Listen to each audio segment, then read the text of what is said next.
friends, how's it going? I'm the Soap Chef here on this channel. Thanks for coming and joining us. This is take two. We tried to do a live earlier and it was poo-poo because we don't have any signal really here at the facility. It's really horrible.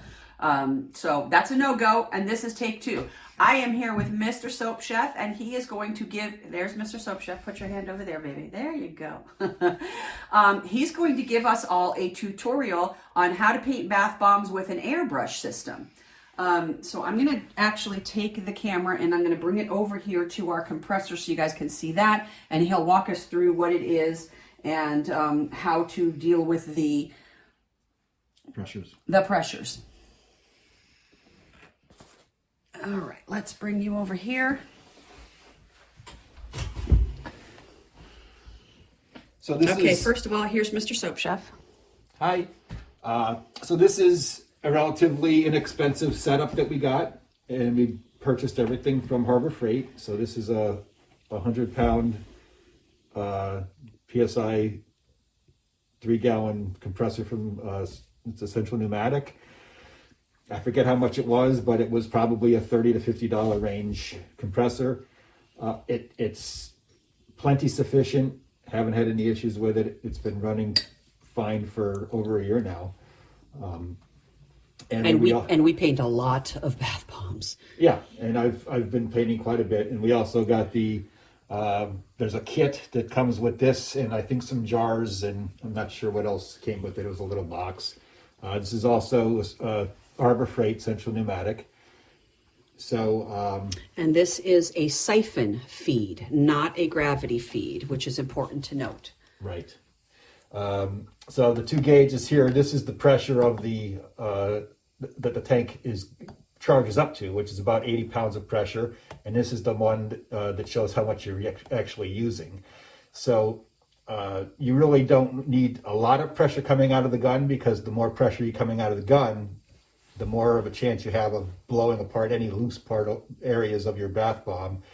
So generally it goes 0, 5, 10, and 15 and 20.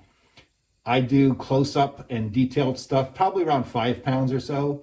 And then if I'm going to do larger areas for spraying, I might bump it up to a little bit below 20 or so, depending on the actual mica and the way it's mixed.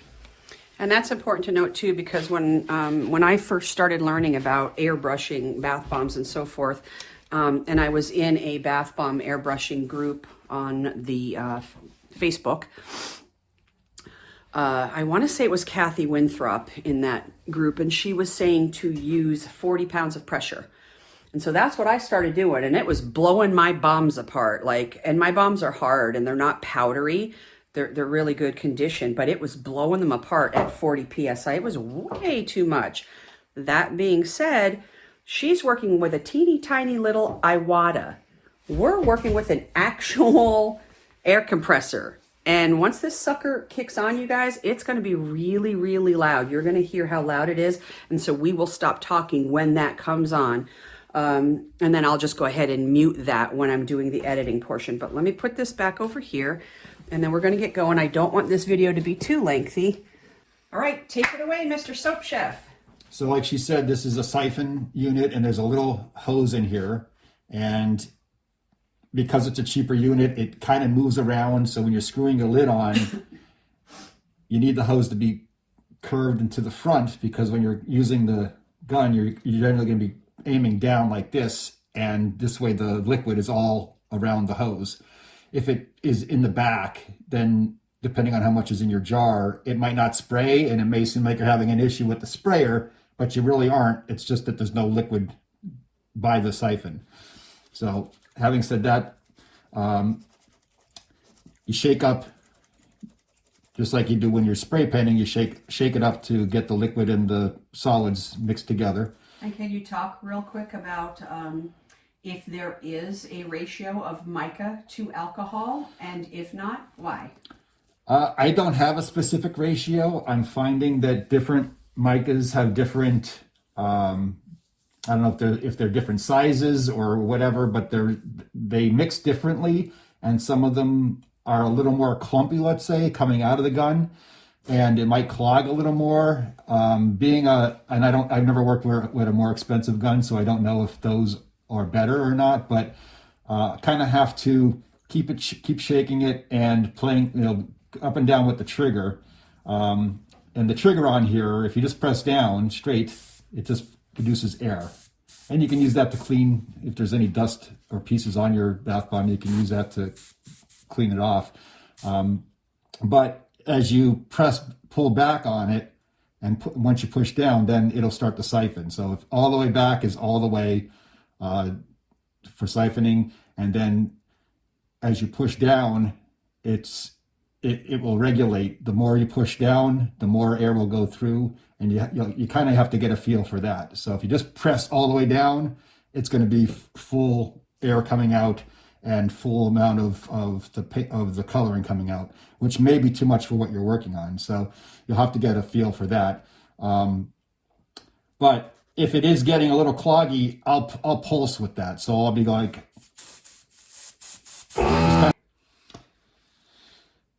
okay, so I'll pulse it and shake it a little bit, and usually it will continue to spray. So you might get just at times when just a little like alcohol comes out and not colorant, and you just kind of have to get a feel for that. And that seems to be different for different colors. Some are better than others. Black seems to work pretty well. White, I don't even try to spray white anymore, because even when you're spraying it, it goes on so translucent that you have to put too many coats on it, and you just can never get a good coating. So I just use a brush on that. Because that's titanium dioxide, and as we all know as makers, titanium dioxide is really difficult to work with no matter what you're doing. But then try to put that inside of one of these things with a little bit of alcohol. Of course, you're going to be using the water dispersible. But we all know when we're soaping, you guys, how clumpy titanium dioxide gets. Imagine trying to put that in here and then trying to have that siphon and come through your nozzle. It's a disaster. Don't do it. Yeah, that's what I found. I just gave up on it. I tried it several times. I tried it, more liquidy, less liquidy, and it just. But then if you're less, if you're more liquidy, you're not going to get any of the color out. It's just going to be just alcohol with a little bit of a tinge to it. Right. So you've learned what works and what doesn't. Right. So I just paint, and that you're going to have to go through that curve, and it's going to be like you might not have the exact colors that we have here, no matter what they are. The different greens, the different blues. I mean, I've seen some of them be a little different. So, whatever the particle sizes are is going to make a difference. So I just kind of put, I use these tiny spoons here like this, and I'll put maybe one, not heaping, but one spoon of that in there, and a little bit of alcohol, like maybe 3, 4, 5 tablespoons, just to get it so that it's liquidy, but not pasty, obviously, and shake it up and, just kind of judge it from there and try to make them all kind of the same. You obviously don't want them to be very thick. It's like painting with regular paint. If it's too thick, it's going to be gloppy and not work well. Okay, the first thing I'm going to do here is a maple leaf, and I'm just going to, this one's already yellow. I'm going to paint some orange on here, but not solid orange, just going to kind of tinted orange. Okay, because let's show them what you already did on the other, well, you didn't do these on the live, but no, he did do those right before the live. So those are... And just messing around with it, putting some lines in there for the veins of the leaf. If you look at leaves, they have like some solid coloring, and then there's the greens and other things in there. So I'm just gonna okay. So before he starts going, you guys, again, once this air compressor kicks on, you'll hear it because it's going to be really, really loud. But then we're going to go ahead and mute that out of the video. But you will hear it initially, and it's really loud. Go. Okay. So.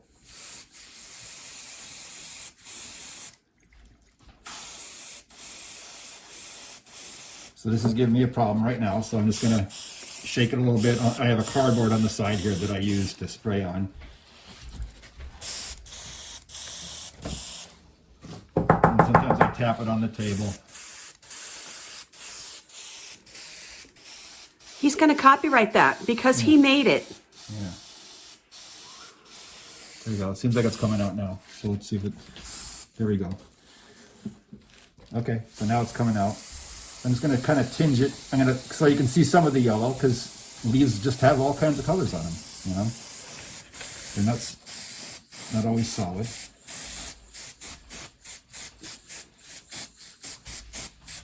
Trying to get just the right angle here. There we go. That's good. So there we have, it's kind of, I don't know, it's like sunbursty with the orange in there and the yellow. And then, I don't know, I've been finding that the actual yellow that we have is kind of a glittery gold. So that kind of puts a nice accent on there. But what I'm going to do before that is paint some thin. That actually is gold, sweetie. What? That actually is gold. It's not yellow, it's gold. Oh, okay. That's why it looks gold. Yeah. And before you get going on that one, let me just show them how this gold looks, because you did do this one on the live.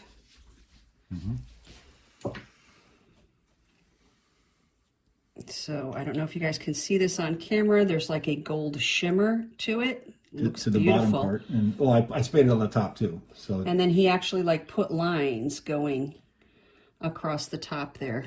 And that's to highlight the shape, to give it more depth. All right, go ahead. Okay. So I'm going to use a brown to put the veins in here. Black I think is a little too dark. And basically just following the points of the leaf. So it's basically coming down here like this. And these are thin nail brushes. They don't hold a lot of paint. So you either have too much paint or too little paint. If you have too much, then you're gonna get a glop. Who got those for you? And the sub chef got these for me. This is the equipment that she's providing when I'm working for the sub chef. So that's nice. I try to treat my employees fairly. So give them the tools they need. So it's unfortunately there's. He's not an employee, you guys. He's my partner. It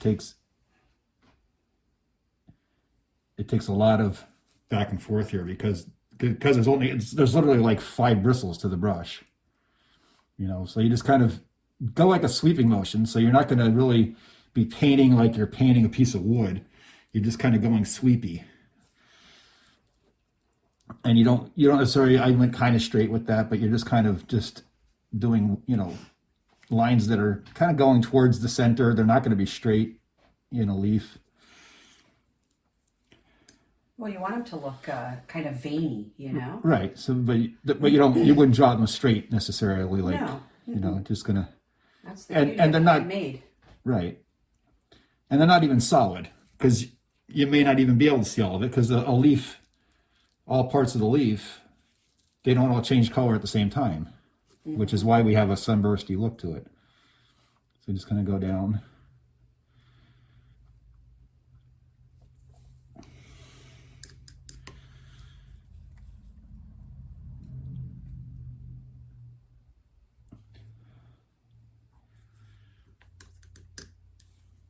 I don't have the jar on this, so I'm just going to shoot some air on there just to clean that off. But that's the same thing you can do if the jar's on there, just straight down on the trigger. All right, so I'll put a little orange on there, or yeah, the orange. In the meantime, while you are getting that going, I can show them these, which you also did on the live, and these are unicorn horns. And I coated that with a thin coating of the gold all over. I use the gold on it, and I use it just to kind of give the other colors a shimmer. It makes the green and the red shimmer a little bit also. Wait, we're not done. You keep going as far as... I am. Oh, you're ready? Okay. I just want to paint that spot there. Here's a little cat that he did. Put the little evil red eyes on it. Oh, you did. I didn't even notice that. Mm-hmm. Look at you guys. It's got glowy red eyes. So just a couple blasts. There you go. Then I'll just put maybe a little bit on there just to cover a little bit of the veins. Because the veins, you don't want them to be like sticking right out. They're just very faint. And now I'm going to put the gold in there. And when I take this out, there's a little bit in there. I just kind of shake it out on this paper towel that's here. And I try to put the caps on each time. Unfortunately, I don't see where the cap is for that one. He did this one on the live too. He did a lot of stuff on the live, you guys, but the footage was horrendous. really bad. Okay, so let's spray the gold on here a little bit. And I'm going to do it on my cardboard to empty some of the orange out. And I don't clean the gun out or anything in between it. If it sits too long, sometimes it dries a little bit and you have to kind of play with it to get it going again. But now I'm just going to spray some of the gold on there just to give it some glimmer.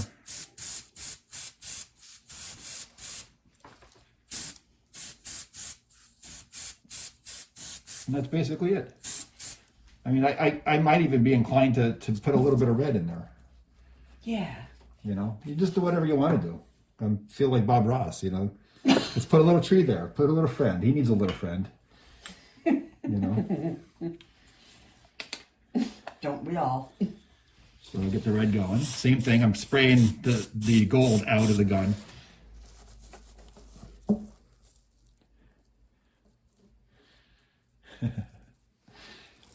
So here we go with the red. And again, you're just tinting. You could put a little bit of concentration on maybe on some of the tips.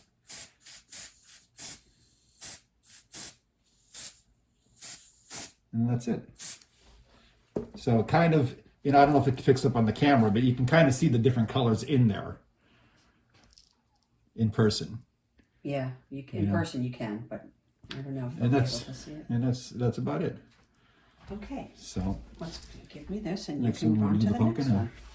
Yeah, do the pumpkin next. So the pumpkin. let me show them what you already did on the live, and then you can do it again for them. So he just did these on the live, and you can see all the different shading. He tries to make it like spooky and creepy and Halloweeny.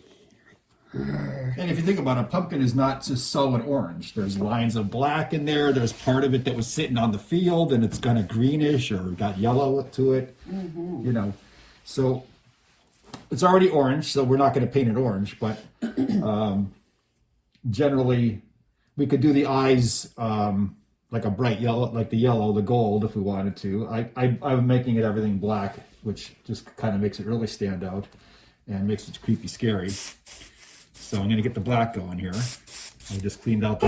Okay, so there's a little bit of crumbs on here. I'm going to press down on that straight, which makes no paint come out, no color come out, and it just cleans off some of the grit.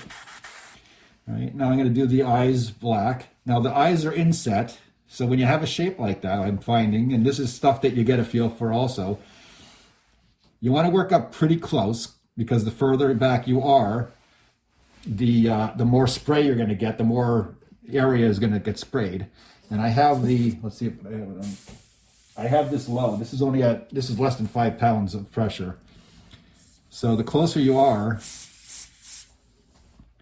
the more detailed you can get. So I'm going to color these black, and you can go right up against that edge. Since it's inset and you're not putting a lot of air pressure, you can really get detailed in there, and you have that boundary.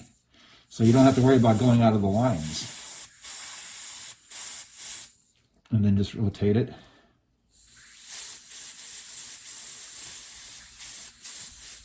And then get a good coating, and then go over here.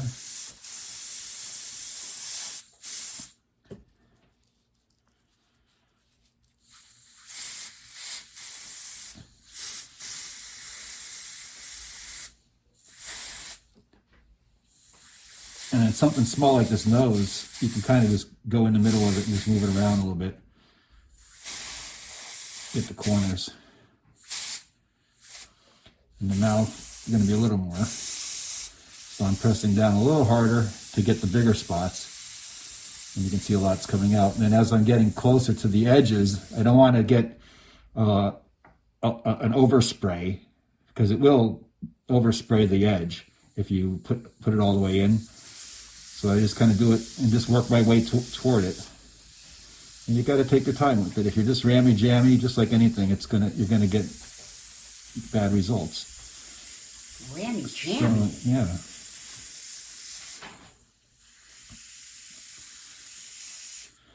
Some of the soapy friends said you need your own channel. Yeah. Painting by Mr. Soap Chef. Yeah.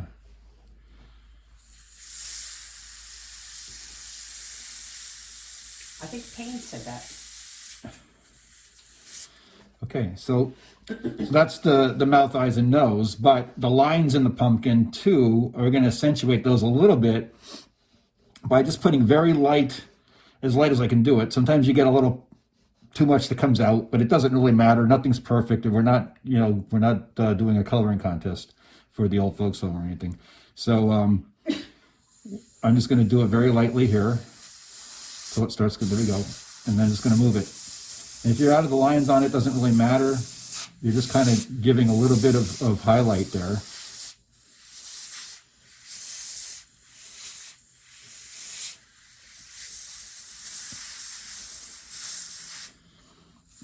Do a little bit on the stem, a little bit. Okay, so I put the green on. I'm shaking it up. There's a little hole here, so you want to, if you're going to shake it up a lot, it'll come out of there. And I'm going to spray it and get the black out until I get the green coming out. Now I'm just going to do the stem up here.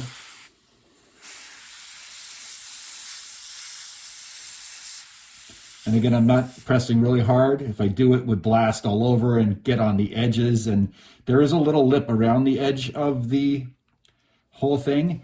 And I don't always paint that. I go to the edge of the actual design. Depending on what I'm painting, sometimes it makes sense to paint that.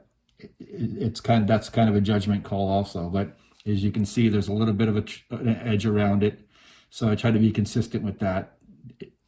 And then I'm just going to put a couple bursts of green just here and there, just to be like giving a little shading on it.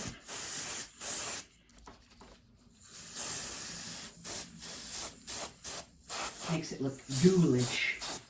Gives a little bit of creepiness to it. Yeah, like you could do that with the Hulk bath bomb. You make him look like he just was in like a nasty fight and came out of the dirt. Right. Just like his tattered clothes, it makes it fit together. And then we're gonna just put a little creepy, scary red eyes on him, and I'm just gonna paint that on there. I'm sure someone's might say, "Oh yeah, don't dip your paintbrush inside your jar. You're gonna get bath bomb powder in there, and it's gonna clog your gun up and stuff." And I've been doing this I've done so many different bath bombs now. I haven't had an issue with that, so I kind of can't care. It's not worth me to have a separate thing of paint. So, you don't have any F's to give. It's the family channel. We don't say cursey words. I'm careful enough with it. If I had a whole pile of crap that went in there, then obviously I would, not look to use the gun with it. But so then using the nail brush, I did have a little bit of extra liquid on there, so it kind of made a nice circle. It doesn't mean I'm going to get a nice circle on the other eye. It's kind of random. I kind of keep a little bit of liquid on there because these brushes are so fine. They're good for the size and for the detail, but they don't have a lot of liquid in them. So I'm going to do that two times on that.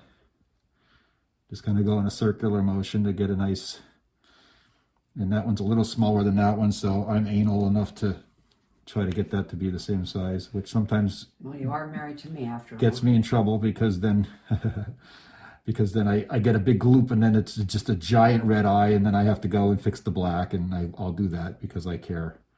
I don't care about the powder in the jar for the spray gun, but I care about the eyes being right. And that's the creepy, scary. Wow, that's really cool. So, it seems like it's a lot that you did, but you really didn't do. You just kind of did some spraying stripes and things like that. And it, those little things of detail, as little as they are, they make a nice composition. Okay, so I'm just going to show you guys one more thing, and then we're going to wrap up the video because it's going on almost a half an hour, and I like to try to, if I can, I like to try to keep the videos to a half an hour. So I just want to show you, wait till you see this, you guys. So after we got done with the horrible live, and I tried to upload that to the channel, and it was really no bueno. I ran out and did a couple of errands and came back, and so you guys know that we have the eyeball bath bomb. So it's the round bath bomb, and it's got the iris and the pupil and the whole thing, right? So I come back. I come back from doing my errands, and this is what I came back to.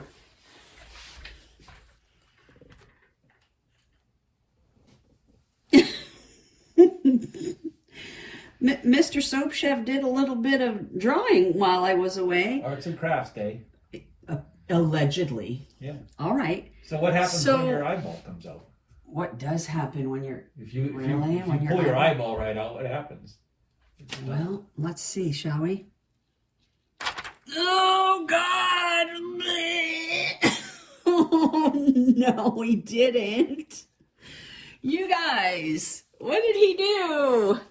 Wait, let's come over here by the light so we can really appreciate the magnitude of the bloody, nasty eyeball. Oh. So when you pull your eyeball out, that's what oh. Why would you pull your eyeball out? I don't know, maybe you're sick of it. People have been cutting their tongues open and cutting their ears out, so. I just thought it was hysterical when I walked in and I saw this. I'm like, what is he doing? That's so creepy. Anyways, here's all the rest of the bath bombs that he has to do today. So he did some. He's getting there. That's not even all of the bath bombs that need to get done. That's just what will fit on this table right now. I told y'all I was in bath bomb land this week. I wasn't lying. This is nothing. Anyways, okay. Well, thank you, Mr. Soap Chef, for letting us know how to paint bath bombs with an airbrush system. If you guys have any comments or questions for Mr. Soap Chef, leave them down below and he will respond. And maybe he'll think about starting his own channel. Mr. Soap Chef paints bath bombs. Yeah, I don't know how far you can go with that, but. Yeah, I know. Yeah.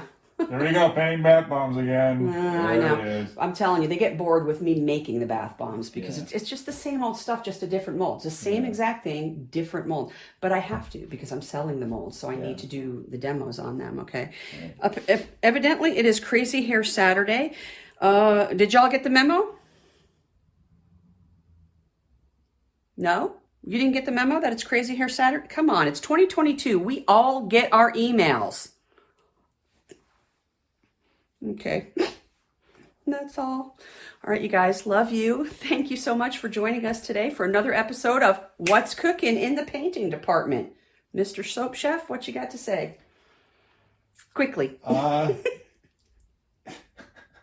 Subscribe and check the like button. Ring the bell and subscribe, hit the like button, comment, share, do all of the things. Yeah. We love you all. Be kind, stay humble, and take care of yourselves. We will see you soon. Bye.